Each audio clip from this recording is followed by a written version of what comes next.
சிங்கம் ஒரு சிங்கம் எப்போ எதுலயும் பெக்யூலியர் தான்.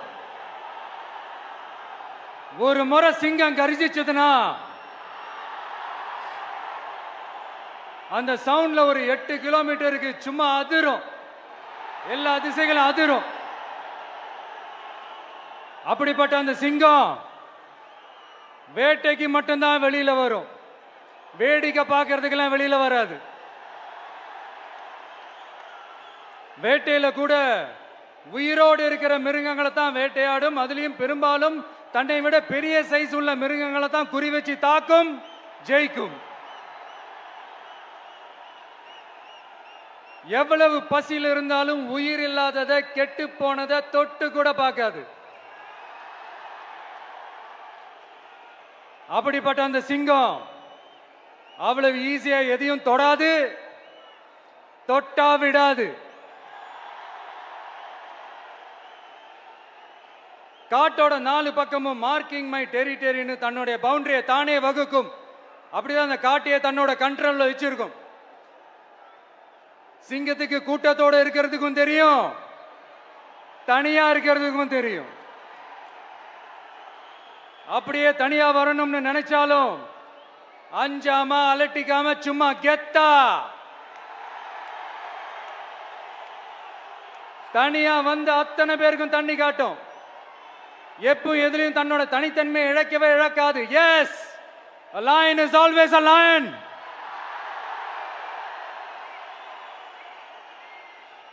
There are so many jackals and other animals in the forest, but there will be only one lion. And even if it is single, it will be the king of jungle. It is not only a description but also a clear declaration. சிங்கத்தை பத்தி பேசிட்டு நம்ம சிங்க குட்டிகளையும் சிங்க பெண்களையும் பத்தி நம்ம பேசாம இருக்க முடியுமா? அவங்கள எப்படி நான் மறப்பேன்? அவங்க தான் என்னுடைய உயிராச்சே, என் நெஞ்சில் குடியிருக்கும்.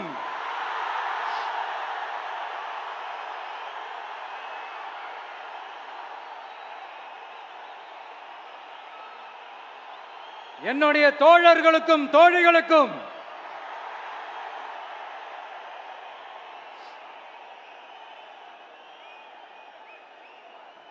நேர்ல வர முடியாத சூழல்ல வீட்டுல இருந்துகிட்டே நம்மளோட இந்த மாநாட்டில் நேரலை வாயிலாக கலந்துகிட்டு இருக்கிற என்னுடைய அம்மாக்கள், அக்கா தங்கைகள், அண்ணன் தம்பிகள், நண்பர்கள் அனைவருக்கும் என்னோட உயிர் வணக்கம். என்னோட உயிர் வணக்கம், என்னோட உயிர் வணக்கம்.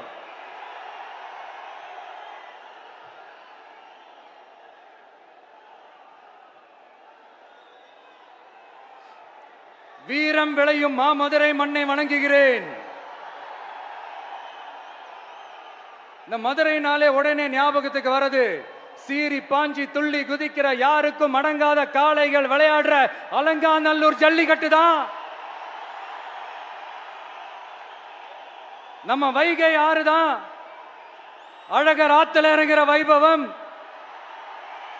மதுரை மீனாட்சி அம்மன் இந்த மண்ணோட உண்மையான குணம், உணர்வு பூர்வமான மண் இது. அது மட்டும் இல்ல, இந்த மண்ணில் வாழ்ற மக்களும் அப்படித்தான் உணர்வு பூர்வமான ஆளுங்க. நான் இந்த மண்ணில் கால் எடுத்து வச்ச உடனே ஒரே ஒருத்தரை பத்தி தான் மனசுக்குள்ள ஓடிக்கிட்டே இருந்தது. அவர் யாருன்னு உங்களுக்கும் தெரிஞ்சிருக்கும். சினிமானாலும் சரி, அரசியல்னாலும் சரி, நமக்கு ரொம்ப ரொம்ப பிடிச்சது புரட்சி தலைவர் எம்ஜிஆர் அவர்கள் தான். அவரோட பழகிறதுக்கு எனக்கு வாய்ப்பு கிடைக்கல. ஆனா அவரை மாதிரியே குணம் கொண்ட என்னுடைய அண்ணன் புரட்சி கலைஞர் கேப்டன் விஜயகாந்த் அவர்களோட பழகிறதுக்கு எனக்கு நிறையவே வாய்ப்பு கிடைச்சது. அவரும் இந்த மதுரை மண்ணை சேர்ந்தவர் தானே, அவரை மறக்க முடியுமா? தமிழ்நாட்டு மக்கள் உணர்வுபூர்வமா உண்மையா நம்ம பக்கத்திலே நிக்கிறவங்க, அதுக்கு ஒரு மிகப்பெரிய அடையாளம் தான் இந்த மதுரை மண். நம்ம தமிழக வெற்றி கழகம் கையில் எடுத்திருக்கிற அரசியலும் அப்படித்தான். உண்மையான அரசியல், உணர்வு பூர்வமான அரசியல், நல்ல அரசியல், நல்லவங்களுக்கான அரசியல், நாட்டு மக்களுக்கான அரசியல், நல்லது மட்டுமே செய்கிற அரசியல்.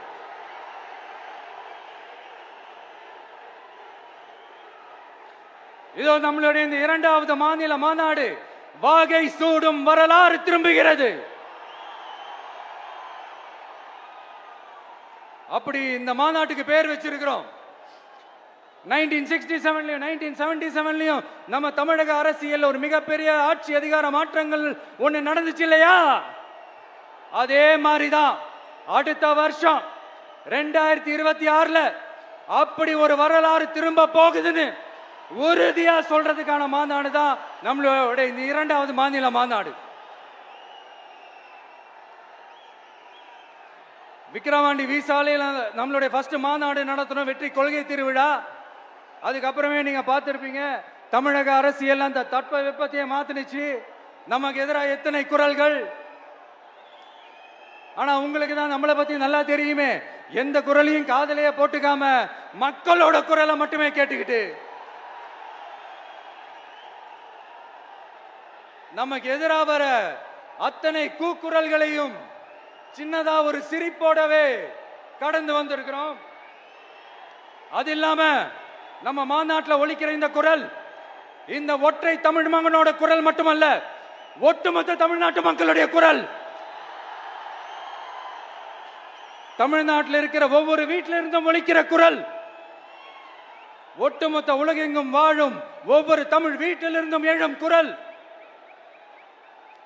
இந்த சினிமா என்கிற மாபெரும் கலை ஆயுதத்தின் வாயிலாக சாதி, மதம், இனம், பாலினம், மொழி கடந்து இந்த நாட்டின் மூளை முடுக்கெங்கும் ரசிகர்களாக இருந்து தோழர்களாக நம்மோடு பயணிக்க துவங்கியுள்ள அனைவரோடும் இணைந்த ஒவ்வொரு மனிதருக்காகவும் ஒலிக்கிற உரிமை குரல். மாநில உரிமைக்காக, பெண் உரிமைக்காக, சமூக நீதிக்காக, சமநீதிக்காக, மதச்சார்பின்மைக்காக உண்மையா ஒலிக்கிற குரல். அதனால் இந்த குரலுக்கு எதிராக இன்னும் இன்னும் எத்தனை எத்தனை குரல்கள் வந்தாலும் ஓங்கி ஒலிக்குமே தவிர ஒரு நாளும் ஓயவே ஓயாது. Yes, it is an unstoppable voice, an unstoppable force.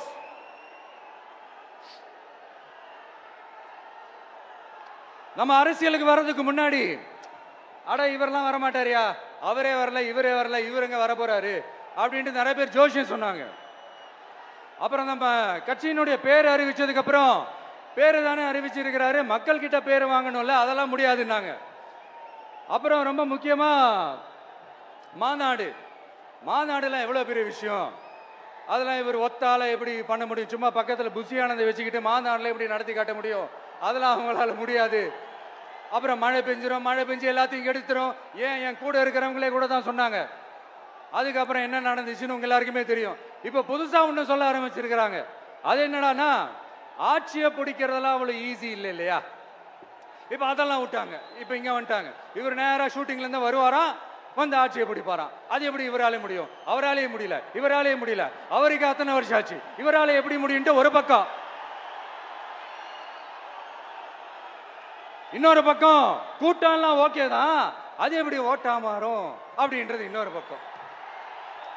இப்படி கதை, திரைக்கதை, வசனம், இயக்கம், பாடல்கள்,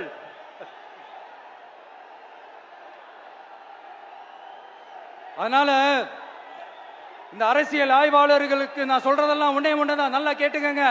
இந்த விஜய் ஏதோ இந்த பல லட்சம் பேர் கூடுற கூட்டத்தில் மட்டுமே இருக்கிறாரு அப்படின்னு மட்டும் தப்பு கணக்கு போட்டாதீங்க.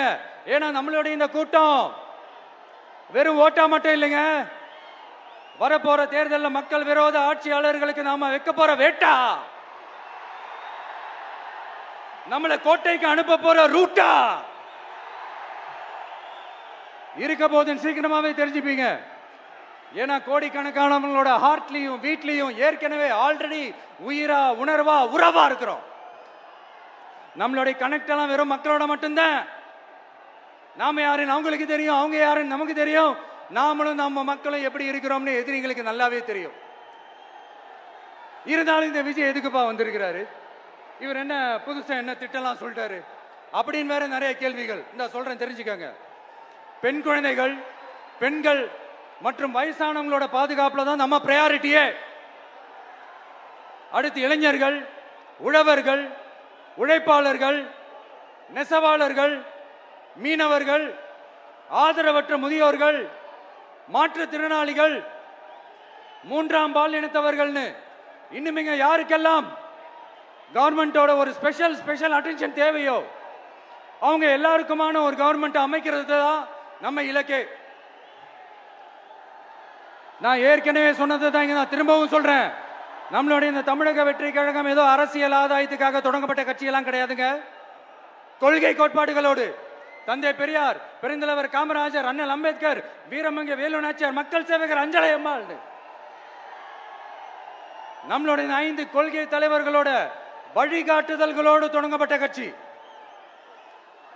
நம்ம ஸ்டாண்ட்ல நாம எப்பவுமே ஸ்ட்ராங்கா தாங்க இருக்கிறோம். அதுல எந்த மாற்றத்துக்கோ எந்த சமரசத்துக்கோ துளி கூட இடமில்லை. நம்மளுடைய ஒரே கொள்கை எதிரி பாஜக தான். நம்மளுடைய ஒரே அரசியல் எதிரி திமுக தான். எப்படி? நம்மளுடைய ஒரே கொள்கை எதிரி, நம்மளுடைய ஒரே அரசியல் எதிரி ஏதோ அண்டர் கிரவுண்ட் ஆதாயத்துக்காக டீல் போட்டுக்கிட்டு டீல் பேசிக்கிட்டு இந்த அலையன்ஸ் வச்சுக்கிட்டு இந்த ஊரை ஏமாத்துற கட்சி எல்லாம் நம்ம டிவிக்கே கிடையாதுங்க. யாருக்காகவும் எதுக்காகவும் எந்த பயமும் கிடையாது. மாபெரும் பெண்கள் சக்தி நம்மளோட இருக்கிறாங்க, மாபெரும் இளைஞர்கள் சக்தி நம்மளோட இருக்கிறாங்க, ஒட்டுமொத்த தமிழ்நாட்டு மக்களுடைய சக்தி நம்மளோட நிக்கிறாங்க. அப்படி இருக்கும்போது இந்தியாவில் இருக்கிற எல்லா ஸ்டேட்லயும் வாழ்ற நம்ம தமிழ் நெஞ்சங்கள் மட்டும் இல்ல, உலகம் பூரா 100க்கும் மேலான நாடுகள்ல வாழ்ற நம்ம தாய் தமிழ் உறவுகள் எல்லாருமே என்ன விஜய் தளபதி விஜய் இல்லனா விஜய் தளபதி இப்படி சொந்தம் கொண்டாடுற கோடிக்கணக்கானவங்களோட அன்பு மாசியும் நம்மளோட இருக்கும்போது, இவங்க எல்லாருமே நம்மளோட நிற்கும் போது எதுக்குங்க இந்த பாசிச பாஜகவோட நேரடி கூட்டணியோ இல்ல மறைமுக கூட்டணியோ உறவு வச்சுக்க? நாம என்ன உலகமாக ஊழல் கட்சி? என்ன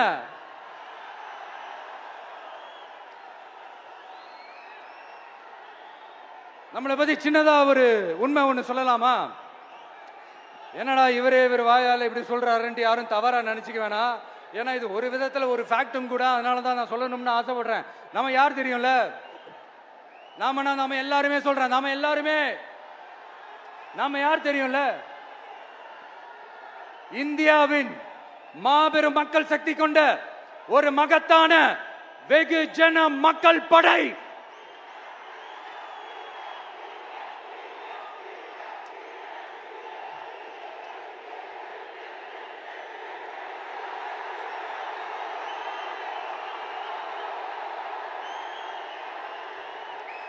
அதனால நம்ம தலைமையில நாம் அமைக்க போற இந்த உண்மையான மக்களாட்சிக்கான அச்சாரமாக மாபெரும் மக்கள் சக்தியே அணி அணியாக நம்மளோட திரண்டு நிக்கிறப்போ இந்த அடிமை கூட்டணியில சேர வேண்டிய அவசியம் நமக்கு இருக்குங்க. நம்மளுடைய இந்த கூட்டணி சுயம் இழந்த கூட்டணியெல்லாம் இருக்காது, சுய மரியாதை கூட்டணியா தான் இருக்கும். இந்த ஒரு பக்கம் RSS கிட்ட அடிபணிஞ்சுக்கிட்டு, இன்னொரு பக்கம் மதச்சார்பற்ற கூட்டணின்னு இந்த மக்களை ஏமாத்துற கூட்டணியெல்லாம் நம்ம கூட்டணி இருக்காது.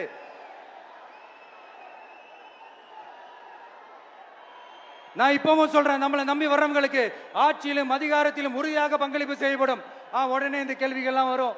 அப்ப யாரு கூட்டணி, யாரு வரா, யாரு போறா, இந்த கேள்விகள்லாம் வரும். இந்த கேள்விகளுக்கெல்லாம் ஒரே ஒரு பதில் தான், சஸ்பென்ஸ்ல சஞ்சாரம் செய்யுங்க. ஆனா ஒண்ணு, 2026ல 2 பேருக்கு நடுவுல தான் போட்டியே. ஒன்னு டிவிகே, இன்னொன்னு டிஎம்கே.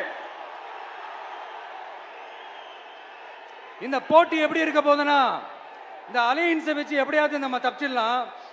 என்ன இந்த பழைய இந்த மேத்தமேட்டிக்ஸ் அரித்மேட்டிக்ஸ் இதெல்லாம் வச்சு எப்படியாவது நம்ம தப்பிச்சிடலாம் அப்படின்னு நினைக்கிறவங்களோட அந்த கனவு ஒரு நாளும் மைப்படாது. சரி, இப்ப நம்ம வேற ஒரு ஏரியாவுக்கு ஒண்ணு வருவோம். எதிர்காலம் வரும், என் கடமை வரும், இந்த கூட்டத்தின் ஆட்டத்தை ஒழிப்பேன்.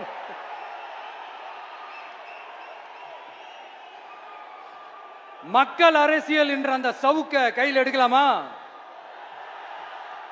யாருக்கு எதிரான தானே கேட்கிறீங்க? வேற யாரு? மறைமுக உறவுக்காரர்களான பாசிச பாஜகவும் பாய்சன் திமுகவும் தான்.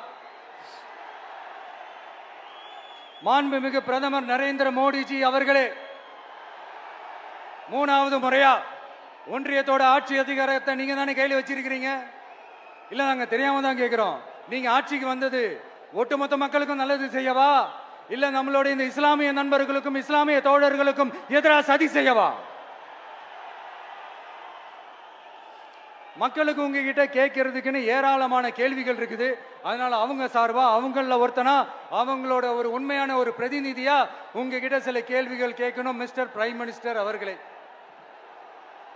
நம்ம தமிழ்நாட்டு மீனவர்கள் கிட்டத்தட்ட ஒரு 800 பேருக்கு மேல இலங்கை கடற்படையால தாக்கி அழிக்கப்பட்டிருக்கிறாங்க. அதை கண்டிக்கிறதுக்காக உங்களை பெருசா எதுவும் செய்ய சொல்லல, சின்னதா ஒண்ணே ஒண்ணு மட்டும் செஞ்சு கொடுங்க. இனிமேலாச்சும் எங்களுடைய மீனவர்கள் பாதுகாப்பா இருக்கிறதுக்காக இந்த கச்சத்தீவை இலங்கை கிட்ட இருந்து மீட்டு கொடுத்துருங்க, அது போதும். உங்களுடைய இந்த முரட்டு பிடிவாதத்தால நீங்க நடத்துற இந்த நீட்டு தேர்வு, அதனால இங்க என்னென்ன நடக்குதுன்னு சொல்றதுக்கே மனசு வலிக்குது. அதனால அந்த நீட்டு தேர்வு தேவையில்லைன்னு அறிவிச்சிருங்க, அது போதும். செய்வீர்களா திரு நரேந்திரபாய் தாமோதர் மோடிஜி அவர்களே? எங்களுக்கு என்னென்ன தேவையோ என்னென்ன நல்லதோ அதெல்லாம் செய்ய மாட்டேங்கிறீங்க. ஆனா ஆட்சி அதிகாரத்தை மட்டும் கையில வச்சுக்கிட்டு மக்களை ஏமாத்த நேரடியாக ஒரு பாசிச பாஜக அடிமை கூட்டணி ஒண்ணு. அடுத்து உங்களோட இந்த மைனாரிட்டி ஆட்சியை ஓட்டுறதுக்காக மறைமுகமாக RSS அடிமை குடும்பம்னு இன்னொரு கூட்டணி. இப்படி மக்கள் சக்தியே இல்லாத இந்த ஊழல் கட்சிகளை மிரட்டி அடிபணிய வச்சு 2029 வரைக்கும் சொகுசு பயணம் போயிடலாம்னு திட்டம் தீட்டி வச்சிருக்கிறீங்க. அதானே ஜி? என்ன ஜி? ஒண்ணு மட்டும் சொல்றேன், தெரிஞ்சுக்கங்க. என்னதான் நீங்க இந்த நேரடி மறைமுக கூட்டணி குட்டிகரணம் போட்டாலும் தாமரை இலையில தண்ணியே ஒட்டாது. தமிழக மக்கள் மட்டும் எப்படி ஒட்டுவாங்க?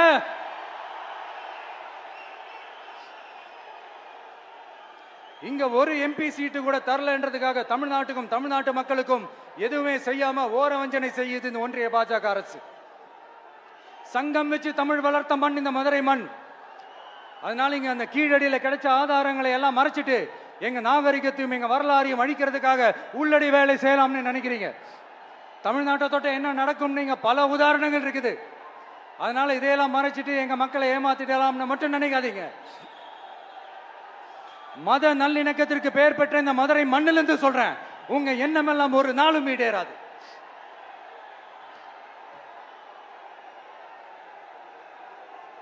எம்ஜிஆர்னா யார் தெரியும்ல? அவர் மாஸ்னா என்னன்னு தெரியும்ல?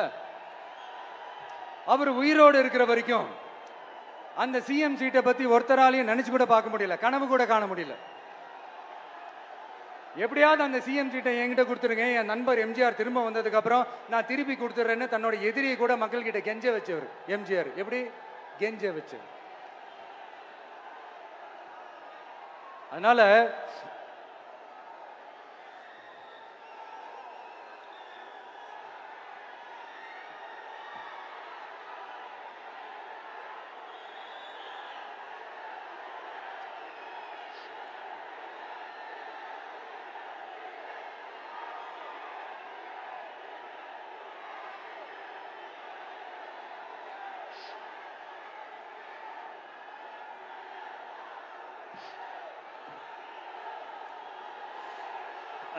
ஆனா இப்போ அவர் ஆரம்பிச்ச அந்த கட்சியை, எம்ஜிஆர் அவர்கள் ஆரம்பிச்ச அந்த கட்சியை கட்டி காக்கிறது யாரு? இன்னைக்கு அந்த கட்சி எப்படி இருக்குது? அதை நான் சொல்லிதான் உங்களுக்கு தெரியணுமா என்ன? அப்பாவி தொண்டர்கள் அதை வெளியில சொல்ல முடியாம வேதனையில தவிக்கிறாங்க. 2026 சட்டமன்ற தேர்தலில் யாருக்கு ஓட்டு போடணும், எப்படிப்பட்ட ஆட்சி இங்க அமையணும்னு அந்த அப்பழுக்கற்ற அந்த தொண்டர்களுக்கும் ரொம்ப நல்லாவே தெரியும். அதனால என்ன வேஷம் போட்டுக்கிட்டு பாஜக இங்க தமிழ்நாட்டுக்குள்ள வந்தாலும் அவங்க வித்தை எல்லாம் இங்க வேலைக்கே ஆகாது. இப்படி பொருந்தா கூட்டணியா இந்த பாஜக கூட்டணி இருக்கிறதுனால இப்ப ஆட்சியில இருக்கிற இந்த வெற்றி விளம்பர மாடல் திமுக என்ன செய்யுதுன்னு தெரியும்ல? பாஜகவோட உள்ளுக்குள்ள ஒரு உறவை ஒண்ணு வச்சுக்கிட்டு வெளியில எதிர்க்கிற மாதிரி, அப்படி எதிர்க்கிற மாதிரி ஒரு டிராமா ஒண்ணு பண்ணிக்கிட்டு எதிர்கட்சியா இருந்தா போங்க மோடின்னு பலூன் விடுறது, ஆளுங்கட்சியா இருந்தா வாங்க மோடின்னு கொடை பிடிச்சுக்கிட்டு கும்பிடு போடுறது. இது மட்டுமா? ஒரு ரைடுன்னு ஒன்று வந்துட்டா போதும், இது வரைக்கும் போகவே போகாத ஒரு மீட்டிங், அதை காரணம் காட்டி டெல்லிக்கு போறது, அங்க ஒரு சீக்கிரட் மீட்டிங் நடத்துறது. நல்லா நோட் பண்ணணும் மக்களே, அந்த மீட்டிங் அப்புறம் இந்த இஷ்யூ அப்படியே காணாம போயிருக்குமே. அதேதான். Stalin uncle, what uncle is very wrong uncle.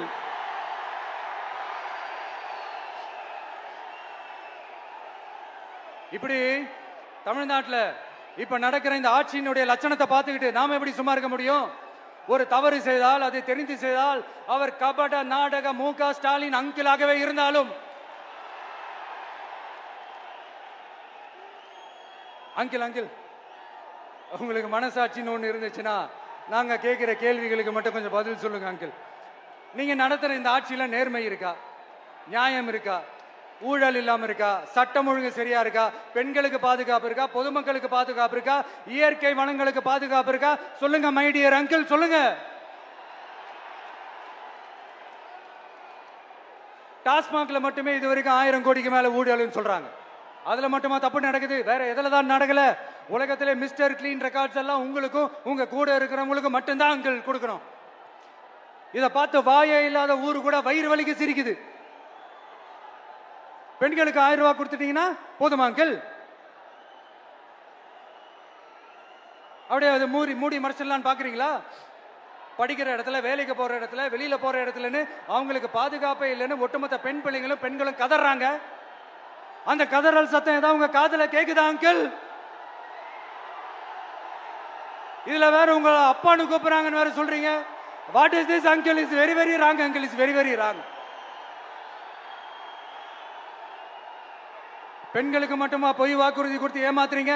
அரசு ஊழியர்கள், ஆசிரியர்களை ஏமாத்துறீங்க, விவசாயிகளை ஏமாத்துறீங்க, பரந்தூர்ல பாதிப்பே வராதுன்னு சொல்லி ஏமாத்துறீங்க, மீனவர்களை ஏமாத்துறீங்க, போதைப் பொருள் கலாச்சாரத்தை ஒழிக்காம ஏமாத்துறீங்க. ஐயோ, very very first uncle, very very first. எப்படி கேட்டாலும் இவங்க கிட்ட இருந்து எந்த பதிலும் வரப்போறதில்லை. ஏன்னா இருந்தா தானே. இப்ப ஆட்சியில இருக்கிற நம்மளுடைய அங்கிள் பதில் சொல்றது இருக்கட்டும். மக்களை நீங்க சொல்லுங்க, நீங்க உண்மையை சொல்லுங்க. செய்வோம்னு சொன்னாங்களே, சொன்னதெல்லாம் செஞ்சாங்களா? உங்களை தான் கேக்குறேன், சொன்னதெல்லாம் செஞ்சாங்களா? சத்தமா மை டியர் அங்கிள், கேக்குதா? மக்களோட சத்தம் கேக்குதா?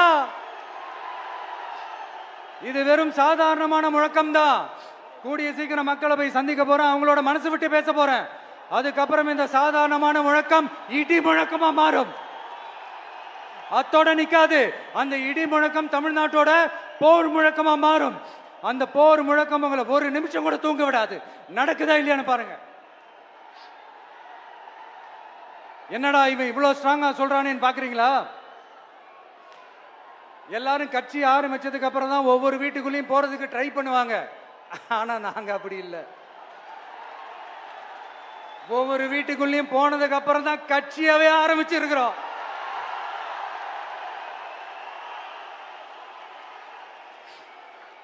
அதனால ஒட்டுமொத்தமா எல்லாருமா சேர்ந்து இந்த திமுக ஆட்சிய, கபட நாடக திமுக ஆட்சிய 2026 தேர்தலில் வீட்டுக்கு அனுப்புறோம்.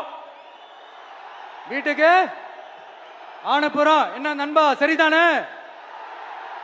என்ன நம்பி செய்வீர்கள் தானே? இப்போ உங்களுக்கு சின்னதா ஒரு சர்ப்ரைஸ். நம்ம கட்சியினுடைய வேட்பாளர் பட்டியலை இப்ப நான் அறிவிக்க போறேன். மதுரை கிழக்கு வேட்பாளர் விஜய். இன்னும் முடிக்கல. ஒரு நிமிஷம், இன்னும் முடிக்கல. மதுரை மேற்கு வேட்பாளர் விஜய். மதுரை மத்தி வேட்பாளர் விஜய். மதுரை தெற்கு வேட்பாளர் விஜய். மதுரை வடக்கு வேட்பாளர் விஜய். மேலூர் விஜய். சோழவந்தான் விஜய். திருப்பரங்குன்றம் விஜய். திருமங்கலம் விஜய். உசிலம்பட்டி விஜய்.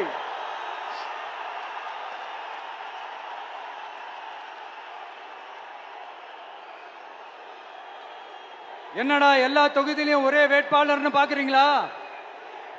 234 தொகுதியிலையும் இந்த விஜய் தான், அதாவது உங்க விஜய் தான் உங்க சின்னம். இன்னும் சிம்பிளா சொல்லணும்னா உங்க வீட்டில் இருக்கிற ஒருத்தர் தான் வேட்பாளரா நிக்க போறாங்க. அந்த வேட்பாளரும் நானும் வேறு வேறு இல்லை. நீங்க அவருக்கு ஓட்டு போட்டீங்கன்னா எனக்கு ஓட்டு போட்ட மாதிரி, இந்த முகத்துக்காக நீங்க ஓட்டு போட்டீங்கன்னா உங்க வீட்டில் இருக்கிற உங்களுடைய வேட்பாளர் ஜெயிச்ச மாதிரி. என்னடா இவர் ஏதோ ஓவரா சொல்றாருன்னு நினைக்க வேணாம். பிராக்டிக்கலா அப்படிதான் இருக்கும், அப்படிதான் இருக்கணும். நீங்களும் அப்படிதான் நினைப்பீங்கன்னு நான் நம்புறேன். ஏன்னா இது நம்மளை விட நம்ம எதிரிங்களுக்கு இன்னும் நல்லாவே தெரியும். அதனால எல்லாம் இந்த அதிகார பலம் எல்லாத்தையும் தூக்கிட்டு வந்துருவாங்க. வரட்டும், பாத்துக்கலாம். TVK will take it, TVK will meet it, TVK will compete with it and TVK will conquer it, TVK will conquer it.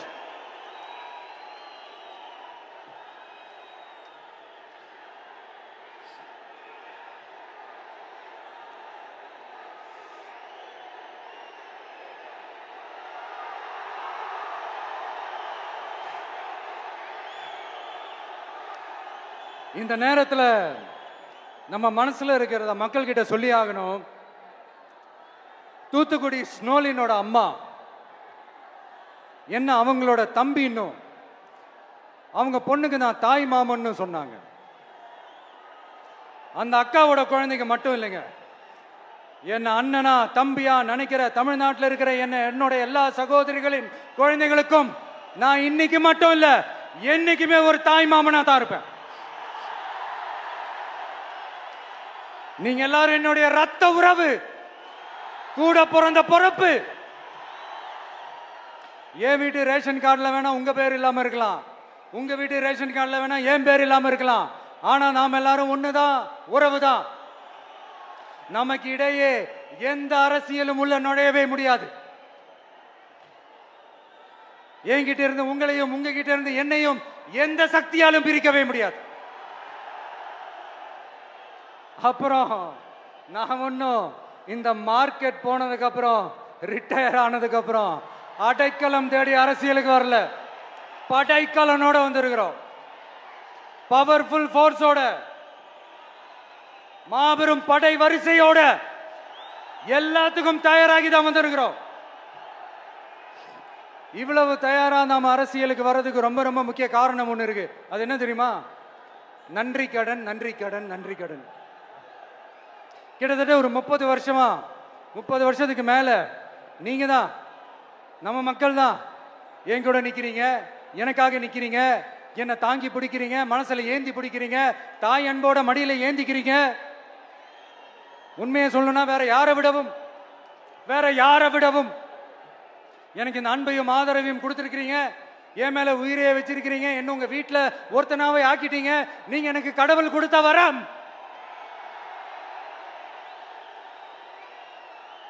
உலகம் பூரா நமக்காக நம்ம கூட நிக்கிற நம்ம மக்களை நான் எப்படி மறப்பேன்? நான் என் லைஃப்ல ரொம்ப உயிரா நினைக்கிறதே பெண்களை, குழந்தைங்களை, இளைஞர்களை, உழைக்கிற மக்களை தான். இவங்க தான் நம்மளோட வகைரா. இதை பார்த்துதான் நம்மளோட எதிரிகளுக்கு பத்தி எரியுது. அதுக்காக நாம் என்ன செய்ய முடியும்?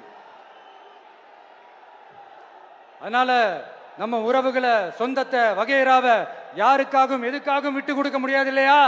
Here at this moment among this August gathering, I want to open my heart and say I enjoy people,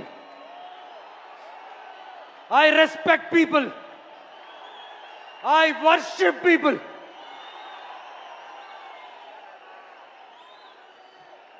சரிப்பா, இவ்வளவு செஞ்ச நம்ம மக்களுக்கு நன்றி கடனா உன்னால முழுமையா செலுத்த முடியுமான்னு கேட்டா சத்தியமா சொல்றேன், என்னால முடியாதுதான். இன்னும் எத்தனை ஜென்மம் எடுத்தாலும் அந்த நன்றி கடனை என்னால தீர்க்கவே முடியாது. அப்புறம் என்ன மானாவுக்கடா நீ வந்திருக்க தானே கேக்குறீங்க? மைண்ட் வாய்ஸ் கேட்ட மாதிரி இருக்கு. வாழ்நாள் முழுக்க நம்ம மக்களுக்காக ஆதரவா துணையா நிக்கிறத தவிர, அவங்களுக்காக உழைக்கிறத தவிர எனக்கு வேற எந்த எண்ணமும் இல்லை. எனக்கு இப்ப வேற வேலையும் இல்லை. இனிமே எனக்கு இதுதான் என் வேலையே, என் கடன் இனி என் மக்களுக்கு பணி செய்து கிடப்பதே. இப்படியா ஹார்ட் டு ஹார்ட் யதார்த்தமா பேசிய பழகிட்டோம். இதுக்கு மேலேயும் எனக்கும் மக்களுக்கும் இடையே இருக்கிற அந்த உறவை பத்தி நான் பேச ஆரம்பிச்சேன்னா ஒரு மாதிரி எமோஷனல் ஆகிடுவேன். அப்புறம் அதை கண்ட்ரோல் பண்றது ரொம்ப கஷ்டம். அதனால என்ன மனசார நேசிக்கிற நம்ம மக்களுக்கு ஒன்னே ஒன்று சொல்றேன். இந்த விஜய் உங்க விஜய், உங்களுக்கான விஜய், உங்களுக்காக மட்டுமே இருக்கிற விஜய். உங்க கூட நிக்க, உங்களுக்காக நிக்க, உண்மையா நிக்க, உணர்வோட நிக்க, உறுதியா நிக்க, உங்க கூட பேச, உங்களுக்காக பேச, உண்மையா பேச, உணர்வோட பேச, உறுதியா பேச, உங்களுக்காக சேவை செய்ய உங்க விஜய் நான் வர.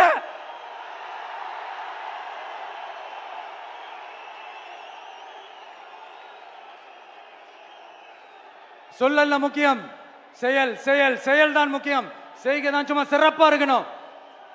நான் ஆட்சிக்கு வந்தேன்னா சும்மா அது செய்வேன், இது செய்வேன், நல்லது செய்வேன், உருட்டுவேன், புரட்டுவேன், அதெல்லாம் கிடையாது. செய்யறதுக்கு நல்லது செய்யறதுக்கு நல்லது செய்யறதுக்கு மட்டும்தான் இந்த விஜய். அப்புறம் ஒரு அரசியல் தலைவன் அவன் சினிமாக்காரனா, நல்லவனா, கெட்டவனா, இதெல்லாம் தாண்டி அவன் உண்மையானவனா, அதுதான் ரொம்ப ரொம்ப முக்கியம். இது சம்பந்தமா ஒரு குட்டி கதை ஒன்று சொல்றேன். ஒரு நாட்டில் ஒரு ராஜா தனக்கு பக்கபலமா இருக்கிறதுக்காக, கூட துணையா இருக்கிறதுக்காக ஒரு தளபதியை தேடுறாரு. சரியான தகுதிகளோட ஒரு 10 பேர் செலக்ட் ஆகுறாங்க. ஆனா அதுல ஒருத்தர் மட்டும் தான் செலக்ட் பண்ணணும். அதனால அந்த ராஜா என்ன பண்றாருன்னா ஒரு டெஸ்ட் வைக்கிறாரு.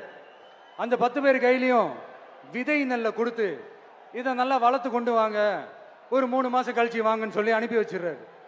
3 மாசம் கழிச்சு வரும்போது அதுல ஒருத்தர் ஆளு உயரத்துக்கு வளர்த்திருந்தாரு, ஒருத்தர் தோல் உயரத்துக்கு வளர்த்திருந்தாரு. அதுல ஒரு 9 பேரும் நல்லா வளர்த்து கொண்டு வந்திருந்தாங்க. ஒருத்தர் மட்டும் வெறும் தொட்டியோடவே வந்தாரு. என்னன்னு கேட்டதுக்கு, நானும் தண்ணி ஊத்தி ஊத்தி பாக்குறேன், உரம் வச்சு வச்சு பாக்குறேன், வளரவே மாட்டேங்குது ராஜா, என்ன பண்றதுன்னு தெரியலன்னு சொன்னதுக்கு ராஜா அவரை கட்டி அணைச்சிக்கிட்டு, இனிமே நீதான் என்னுடைய தளபதி, எல்லா அதிகாரமும் உனக்கு தான் சொன்னாரு. ஏன்னா அந்த 10 பேர் கையிலையும் ராஜா கொடுத்தது அவித்த விதை நெல், அது முளைக்கவே முளைக்காது. அந்த 9 திருட்டு பயலும் என்ன பண்ணிருக்காங்கன்னா வேற விதை நெல்ல வாங்கி அதை வளர்த்துட்டு ராஜாவையும் மக்களையும் ஏமாத்திருக்கிறாங்க. ஆனா இவர் மட்டும் உண்மையை போட்டு உடைச்சிட்டார். அதனால ஒரு நாட்டுக்கு திறமை எந்த அளவுக்கு முக்கியமோ அந்த அளவுக்கு உண்மையும் நேர்மையும் முக்கியம். இப்போ நீங்க எல்லாரும் தான் அந்த ராஜா. நீங்க தேர்ந்தெடுக்க போற அந்த தளபதி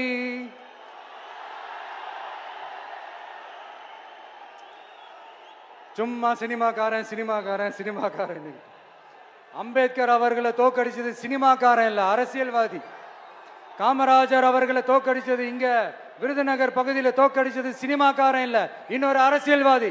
இன்னைக்கும் நம்ம கூட வாழ்ந்துட்டு இருக்கிற நல்ல கண்ணு ஐயாவை தோக்கடிச்சது சினிமாக்காரன் இல்ல, அரசியல்வாதி.